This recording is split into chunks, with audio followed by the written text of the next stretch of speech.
Divorce is exhausting. Here's why, from your body's perspective. Stress prompts the nervous system to produce cortisol and adrenaline, the two stress hormones, so that we're ready for fight, flight, or freeze. Your heart beats faster, your digestion is altered, your blood pressure rises, blood glucose levels rise. All of this results in your organs working harder than they have to.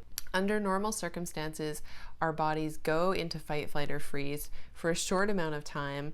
The stress is alleviated, and then our hormone levels go back to normal.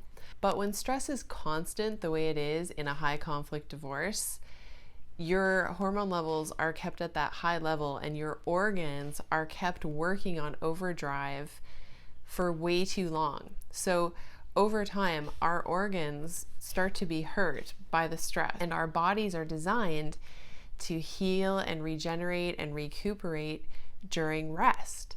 So if your body's asking for more rest and you're in a high conflict divorce, this is a big part of why.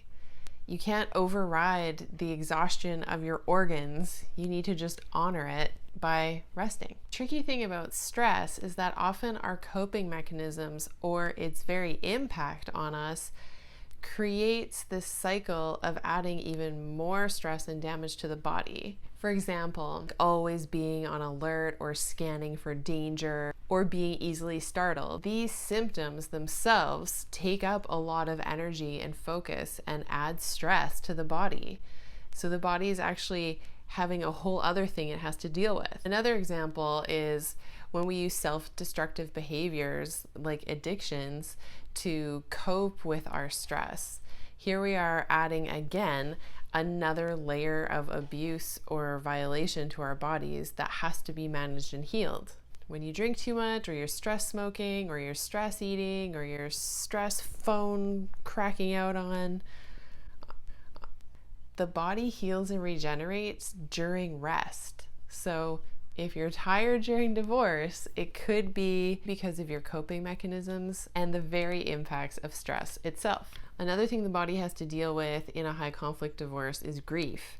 There's so much grief in a divorce. There's the grief over the loss of what was. There's the grief over what's happening right now. There could be trauma with having kids go to a home they don't want to go to. There can be the pain of loss, the pain of loss of possessions or friends or location, loss of time with your kids. There's a lot to let go of and a lot to grieve. And that too is something that's supported in the body by resting.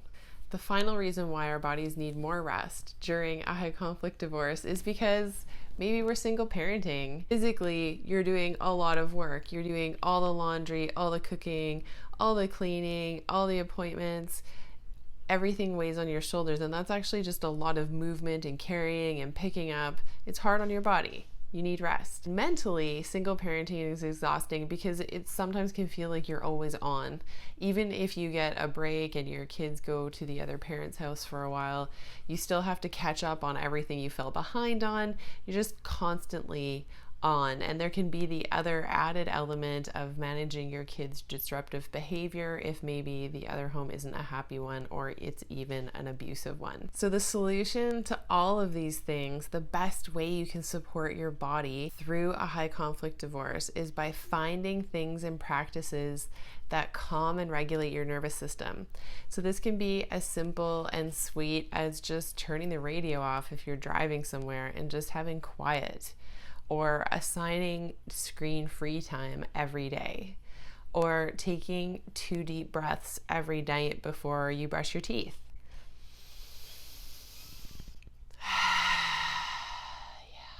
Breathing. Moving your body, dancing, going swimming, doing a workout, whatever. Allow your body to make noises. Did you know that just sighing or doing a big yawn is very regulating to the nervous system? How easy is that? You could just start making some yawns.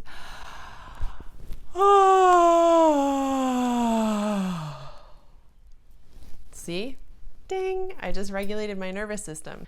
Meditation, tapping, EMDR, all these things regulate the nervous system and can be really helpful in supporting your body through high conflict divorce. The other thing we can do is just allow time for grief. Grief's gonna bubble up. If you push it away, It's just gonna hunt you down and show up later. So allow it to move through you. Just be there with it, and it will slowly melt away over time. If you can't get to your grief right now because your plate is full and just you're not resourced, then you just make an agreement with yourself that you're going to come back to it and actually follow through on that and carve out some time when you're by yourself and you can just really check in and see what's going on inside. The final thing we can do to support our bodies through high conflict divorce is just to lower your expectations of yourself and give yourself a break. Expect less out of housework, job production, getting the kids' homework done.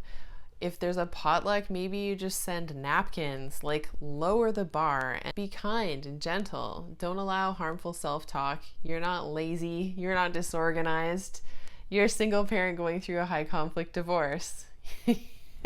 You can't do all of it. You can't. You're human, and your body has a lot to contend with. Any body in this situation would also require a lot of rest. I hope this information's helped. Click like or subscribe if it has. We gotta let the Facebook people know what's going on here. Oh my God. So I hope this video has helped you see what kind of an impact high conflict divorce has on your body and the different ways you can support yourself as you go along this journey. Thanks for watching. Take good care. See you next time.